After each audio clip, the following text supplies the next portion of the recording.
오늘 우리는 우리 조국이 일제 식민지로부터 해방된 지 78주년을 맞아 광복 기념 예배로 드리고 있습니다. 하나님이 우리 민족에게 선물로 주신 광복의 은혜에 감사하며 다시는 종의 멍에를 매지 말라고 하는 그 말씀대로 세계에 보람될 거룩한 빛을 내는 우리 조국을 만들겠다고 하는 각오를 다지는 시간이 되어야 될 것입니다. 제2차 세계대전이 끝난 후에 영국에서 무신론자들의 회의가 있었습니다. 회의의 주제는 하나님은 없다라고 하는 것이 주제였습니다. 먼저 천문학자가 나와서 연설을 합니다. 내가 고성능 망원경으로 살펴보아도 도대체 하나님의 옷깃이라고 하는 것조차도 보이지 않더라. 이어서 의학자가 나와서 또 연설을 합니다.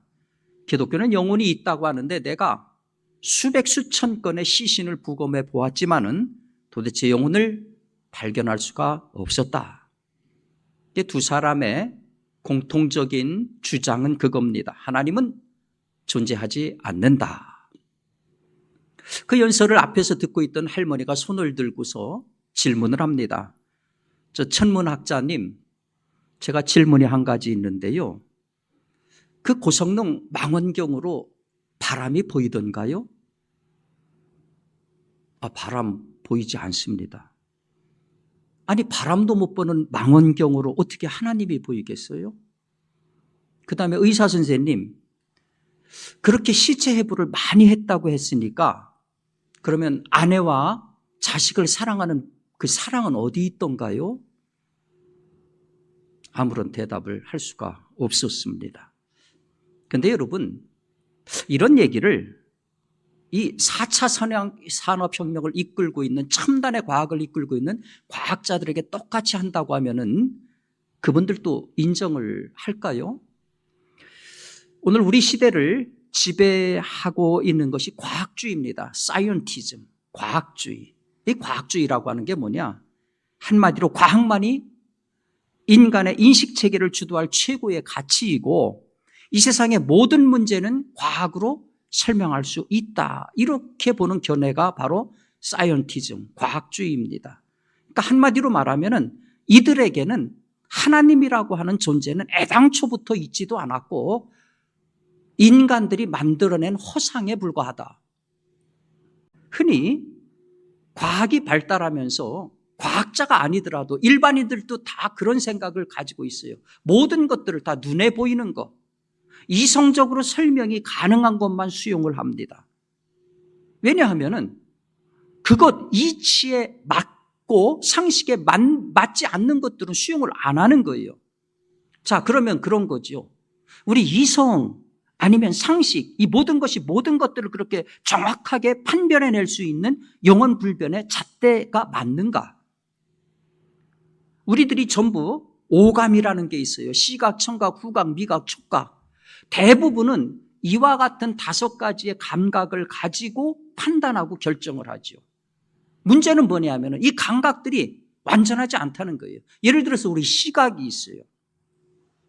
물질이라고 하는 것을 보면은요, 그게 원자로 구성되어 있습니다. 원자 눈에 보이지 않죠. 근데 그 원자는 다시 그 안에 뭐가 있냐면 분자가 있고 분자는 다시 그 안에 전자가 있어요. 이런 것들은 전혀 보이지 않습니다. 우리 눈은 다 볼 수 있는 게 아니에요. 우리 눈은 소위 가시광선만 봅니다. 그게 뭐냐, 파장을 가진 빛, 빨주노초, 파남보 이런 것들은 구분이 됩니다. 이것들을 가리켜서 가시광선이라고 그래요. 파장을 가진 빛이라는 거죠. 근데 그 범위를 넘어서는 것들, 예를 들어서 자외선, 적외선 분명히 존재하는데 우리 눈에 전혀 보이지 않습니다. 소리도 마찬가지예요. 소위 우리가 들을 수 있는 가청 주파수라고 하는 것이 있습니다. 들을 수 있는 범위라는 게 있어요. 대개 20Hz에서 2만 Hz까지를 우리가 가청 주파수라고 합니다. 그 이하도 그 이상도 들을 수가 없습니다. 지구가 자전하는 소리 엄청난데 전혀 들을 수가 없습니다. 흥미있는 것은 뭐냐 하면은 이와 같은 인간이 가진 감각이 제한되어 있다 하는 얘기를 누가 하느냐? 놀랍게도 과학자들이 해줍니다. 과학적으로 보니까 인간들이 가진 이 감각이라고 하는 것은 이런 제한이 있더라. 그래서 아이러니하게도 과학을 제대로 알면은 보이지 않는 세계를 인정하게 됩니다. 재미난 것은요, 1943년에 세계보건기구가 건강을 이렇게 정의했어요. 건강이란 신체적, 정신적, 사회적으로 정상인 상태를 말한다. 그런데 1998년에는 이 건강에 대한 정의를 수정을 했습니다. 어떻게 해요? 건강이란 신체적, 정신적, 사회적, 여기까지는 똑같아요. 근데 하나가 붙었어요. 영적으로 정상인 상태를 말한다. 영적으로가 붙었어요. 의사들, 과학자들입니다. 그들이 이렇게 건강에 대한 정의를 변경한 이유가 뭘까요? 인간 세계에 신체적, 정신적, 사회적인 카테고리만으로는 이해할 수도 없고 설명할 수도 없는 현상들이 여전히 존재한다 하는 얘기지요. 자, 우리가 여기에서 명심해야 되는 첫 번째 진리 하나가 발견되는데 그게 뭐냐? 보이는 세계만 있는 것이 아니라 보이지 않는 세계도 있다 하는 겁니다. 보이지 않는 세계도 있다. 오늘 첫 번째 본문인 고린도후서 4장 18절은 이렇게 선언하고 있어요. 우리가 주목하는 것은 보이는 것이 아니요 보이지 않는 것이니 보이는 것은 잠깐이요 보이지 않는 것은 영원함이라. 두 세계가 존재합니다. 보이는 세계, 보이지 않는 세계. 보이는 세계를 우리가 육의 세계라고 하고 보이지 않는 세계를 우리가 영의 세계라고 할 수 있어요. 하나님은 그러니까 두 개의 세계를 창조하신 겁니다. 그래서 이 땅에는 보이는 세계와 보이지 않는 세계가 병존하고 있는 거예요. 흥미있는 것은요, 성경을 보면은요, 보이지 않는 세계를 무려 5개나 소개를 하고 있어요. 예를 들어서 변화산 기사에 등장하는 모세와 엘리야가 등장하잖아요. 예수님하고 대화를 하잖아요. 모세와 엘리야는 죽은 사람입니다. 즉 이 세상 떠난 자들이 영원한 안식에 들어가 있는 세계가 있습니다. 이 세계 보이지 않습니다. 두 번째는 모세와 엘리야가 예수님하고 대화하는 그 자리에 예수님, 여전히 살아계신 분, 그리고 베드로, 요한, 야고보라고 하는 예수님의 세 제자가 그 자리에 병존에 같이 있었습니다. 이 두 세계, 죽은 자와 살아있는 자가 겹치는 세계가 있어요. 우리 눈에 보이지 않습니다. 하늘에서 소리가 들려옵니다. 이는 내 사랑하는 아들이요 내 기뻐하는 자니 너희는 그의 말을 들으라. 이 하나님의 말씀이 들려오는 세계가 있어요. 이 세상 안으로 하나님께서 인간과 직접 만나는 그런 세계. 예를 들어서 모세가 호렙산에서 하나님을 만나는 것, 사무엘이 하나님의 음성을 듣는 것, 오순절 성령 강림 사건 때에 성령이 임하시는 그와 같은 세계가 있습니다. 네 번째는 천사나 아니면은 하나님의 사자와 인간이 만나는 그 세계가 있습니다. 야곱이 약복강가에서 하나님을 만났던 것처럼 말이죠. 다섯 번째는 사탄과 마귀가 역사하는 육의 세계가 있어요. 귀신 들린 사람들은 바로 그와 같은 사탄이 역사하는 그 세계에 사는 겁니다. 물론 우리가 사는 동안에 이 5가지의 세계를 다 경험하지 못합니다. 경험하는 분도 있어요. 한두 개를 경험하는 분도 있습니다. 그러나 대부분은 이 5가지 세계를 우리는 거의 경험하지 못합니다. 그럼에도 불구하고 우리 온 성도들이 이구동성으로 고백하는 건 뭐냐? 보이지 않는 하나님이 계시다. 보이지 않는 세계가 있다. 성도뿐이 아니에요. 지난 3년 동안 우리가 오미크론 때문에 얼마나 고생을 많이 했습니까? 보이지 않는 세균 때문에 얼마나 고생을 많이 했습니다. 그러다 보니까 이제 불신자들 세계에서도 보이지 않는 세계에 눈이 뜨는 거예요. 아, 보이지 않는 그 무엇이 있구나. 그리고 보이지 않는 게 정말로 무서운 거구나. 오늘 성경은요, 거기에서 한 걸음 더 나가서 무슨 얘기를 합니까? 보이는 것은 잠깐이고 보이지 않는 것은 영원하리라. 그렇죠? 여러분과 저는 다 보이는 존재들인데 우리는 그저 100년 안에 다 사라질 존재들입니다. 잠깐 살다 가는 거예요. 하나님 보이지 않는 분입니다. 그런데 그분은 영원하신 분입니다. 이 세상에 보이는 것들은 건물의 장식들하고 비슷한 겁니다. 그저 잠깐 있다 사라지는 것들입니다. 이 세상을 이루는 진짜 실체는 뭐냐? 영원한 하나님, 영원한 하나님, 그리고 그 하나님의 말씀입니다. 자, 두 번째 진리는 뭐냐 하면은 보이지 않는 것이 보이는 것을 결정한다는 거예요. 보이지 않는 것이 보이는 것을 결정한다. 히브리서 11장 3절에 이렇게 말씀하시죠. 보이는 것은 보이지 않는 것으로 말미암아 있느니라. 그렇습니다. 보이지 않는 영이신 하나님이 보이는 천지를 창조하셨습니다. 오늘 여러분들이 예배에 참석하셨습니다. 누구의 결정으로 예배에 참석하셨습니까? 여러분 손이 결정을 했습니까? 발이 결정을 했습니까? 사실은 보이지 않는 마음과 정신이 결정을 한 겁니다. 만사가 그렇지요. 보이지 않는 정신이 보이는 눈을, 몸을 지배하는 겁니다. 그래서 어떤 정신이 주인 노릇을 하느냐, 이것이 너무너무 중요한 것이죠. 오늘 우리가 광복 78주년 기념 예배를 드리고 있습니다.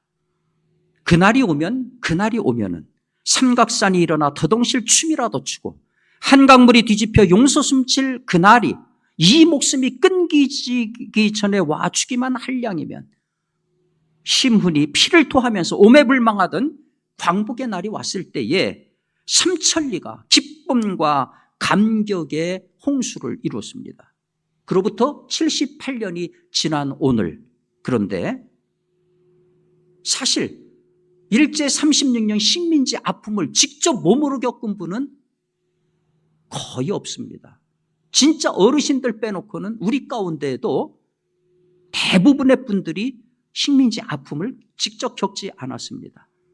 당연히 해방의 기쁨이라는 것이 우리한테 그렇게 와 닿지도 않습니다. 78년이라고 하는 세월이 이 모든 걸 바꾸어 놨습니다. 그런데 분명한 거 한 가지가 있는데 뭐냐 하면은 78년의 세월이 가도 바뀌지 않은 게 있어요. 그게 뭐냐 하면은 일본이라는 나라는 바뀌지 않았습니다. 그들이 저지른 천인공노할 만행에 대해서 그들은 여전히 부정하고 있고 적반하장으로 오히려 우리를 겁박하고 있습니다. 침략 역사에 대해서 제대로 된 사과나 반성하지 않았습니다. 똑같은 전범 국가인 독일하고 얼마나 비교가 됩니까? 독일은 치욕스러운 과거를 청산하기 위해서 지금도 몸부림치고 있습니다. 학교에서는 과거 히틀러 정권에서 무슨 일을 했는지 그 흑역사를 있는 그대로 다 가르치고 있고요. 학생들은 의무적으로 아우슈비츠를 비롯해서 25개의 강제 수용소를 견학하게 돼 있습니다. 반대로 일본은 어떻게 하든지 과거사를 은폐하고 왜곡하려고 혈안이 되어 있습니다. 치욕스러운 역사를 오히려 건강한 역사라고 그렇게 견강부회적으로 해석을 하고 있어요. 평화헌법을 무력화하는 것도 모자라서 한반도에는 유사시에 일본 자위대를 한반도에 파병할 수 있도록 하는 집단 자위권 행사, 그 범위를 넓히는 작업을 구체화하고 있습니다. 여러분, 이것이 정치권만의 기류일까요? 일본의 1급 전범들의 유해가 안치된 곳이 야스쿠니 신사죠. 저 야스쿠니 신사에는 2차 세계대전에 참전했던 참전 군인들이 우길기를 앞세우고 참전 당시 입었던 그들의 그 군복을 그대로 입은 채 와서 참배를 하고 있습니다. 무슨 얘기입니까? 그들은 패전한 것을 반성하지 않고 패전한 것이 분한 거예요. 자위권 강화를 외치면서 군국주의의 부활을 꿈꾸는 겁니다. 정치권만 아니라 많은 일본인들의 마음에 이런 것들이 있는 거예요. 그렇기 때문에 독도 영유권을 주장하고 역사를 왜곡하는 망동을 서슴지 않고 있는 겁니다.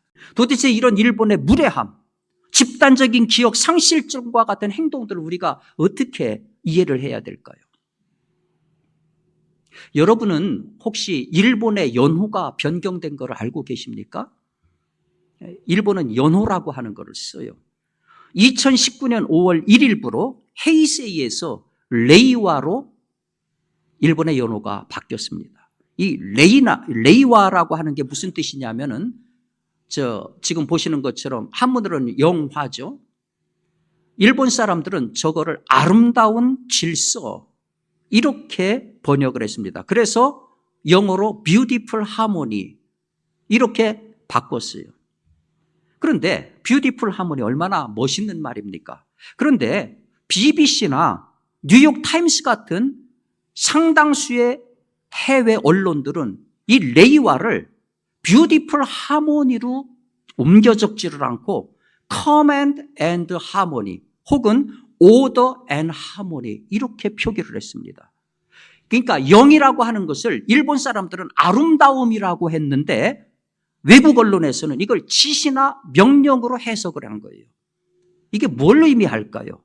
왜 외국 언론은 일본 사람들이 주장하는 아름다운 질서 대신에 지시와 명령으로 이것을 바꿔서 명기를 했을까요?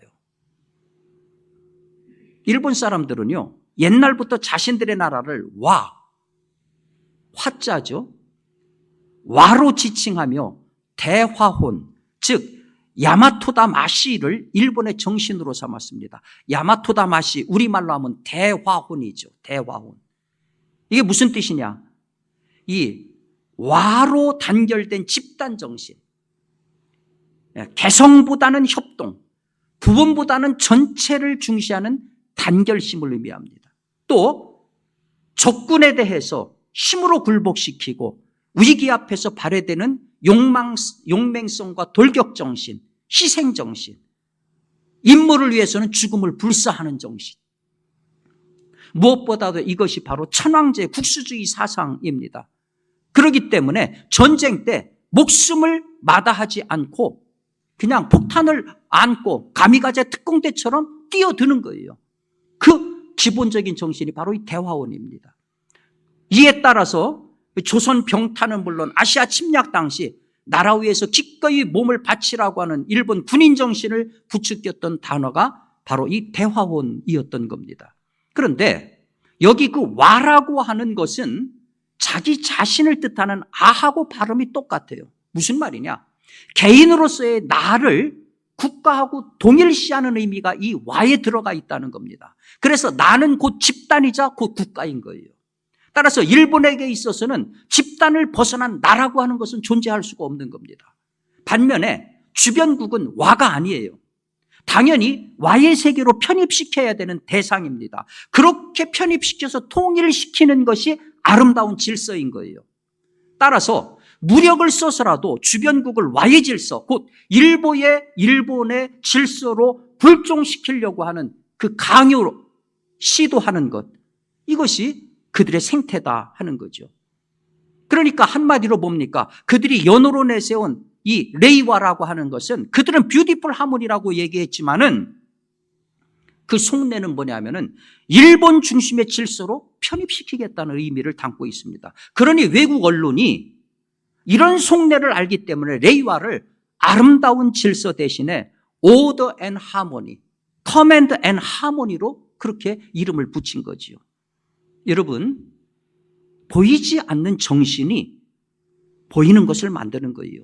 대화원이라고 하는 그 정신이 바로 일본의 폐역의 역사를 만든 겁니다. 그 정신을 고치지 않으면은 일본의 망동은 앞으로도 계속될 것입니다. 자, 우리 중간 정리를 해볼까요? 첫 번째 진리는 보이지 않는 세계가 있다. 두 번째 진리는 보이지 않는 것이 보이는 것을 결정한다. 세 번째 진리는 우리 성도들은 보이지 않는 차원을 사는 사람들이다. 당장 우리가 믿는 하나님이 보이지 않는 분입니다. 보이지 않는 영입니다. 인간과 같은 몸을 안 가진 분입니다. 그래서 골로새서 1장 15절에서는 하나님을 가리켜서 보이지 않는 하나님, 요한복음 1장 18절에서는 아무도 본 사람이 없다. 아무도 하나님을 본 사람이 없다. 그러니까 하나님의 존재 방식이 영이라고 하는 보이지 않는 존재라고 하면은 이 하나님이 역사 속에 개입하가지고 일하시는 방법 역시 보이지 않습니다. 그래서 이사야가 그런 고백을 하잖아요. 하나님은 스스로 숨어 계시는 분입니다. 이사야 45장 15절에서 하나님은 스스로 숨어 계시는 분입니다. 자, 보이지 않는 하나님, 숨어서 일하시는 하나님, 우리가 볼 적에는 얼마나 답답합니까? 얼마나 갑갑합니까? 그런데 우리는 바로 그 갑갑한 하나님을 향해서 나의 아버지, 이렇게 고백을 합니다. 무엇이 이런 고백을 하게 했습니까? 다 아는 대답이지요. 바로 믿음이지요. 믿음. 그런데 히브리서 11장 1절에서는 이 믿음을 가리켜서 보이지 않는 것의 증거라고 그랬습니다. 이게 참 들으면 들을수록 미궁으로 빠져 들어가는 것 같지 않습니까? 이런 얘기입니다. 여러분, 집안에 먹을 것이 눈에 전혀 보이지 않아요. 그럼에도 불구하고 세상 어딘가에는 먹을 것이 분명히 있을 거다라고 확신하는 증거는 뭡니까? 바로 나의 배고픔이라고 하는 감각입니다. 애당초에 이 세상에 먹을 것이 아예 없었다면 하나님은 허기짐이라고 하는 감각을 우리에게 만들어 놓지 않으셨습니다. 마찬가지예요. 믿음이 있다는 얘기는 비록 눈에 보이지 않지만은 믿음의 대상이 존재한다는 증거입니다. 히브리서 11장 3절의 선언처럼 바로 이 믿음으로 모든 세계가 하나님의 말씀으로 지어진 줄을 우리가 아는 것입니다. 그렇기 때문에 우리 그리스도인들은 세상을 보는 눈이 다른 사람들입니다.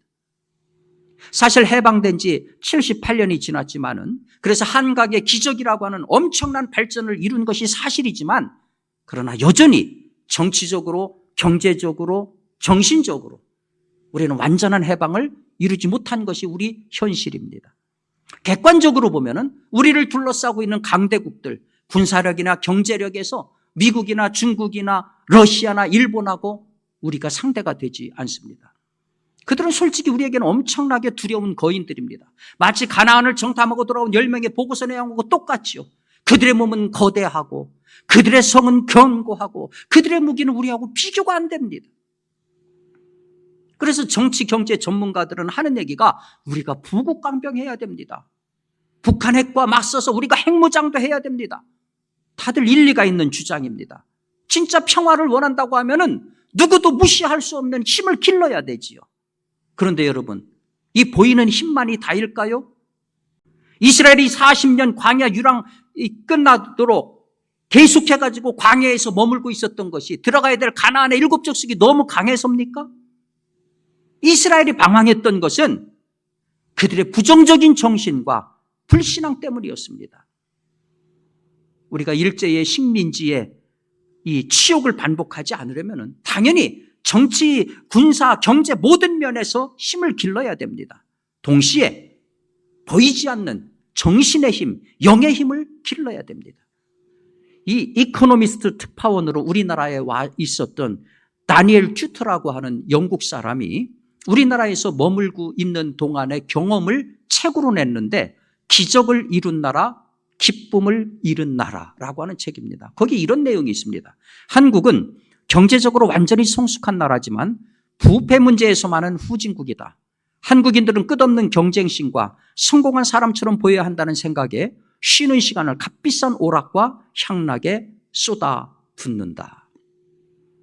여러분, 지갑이 두둑해도요, 정신이 엉망이면은 그 인생 망가집니다. 그리고 그 사회가 병듭니다. 지금 우리 사회에 젊은이들이 망가진 정신 때문에 얼마나 많은 일들이 일어나고 있습니까?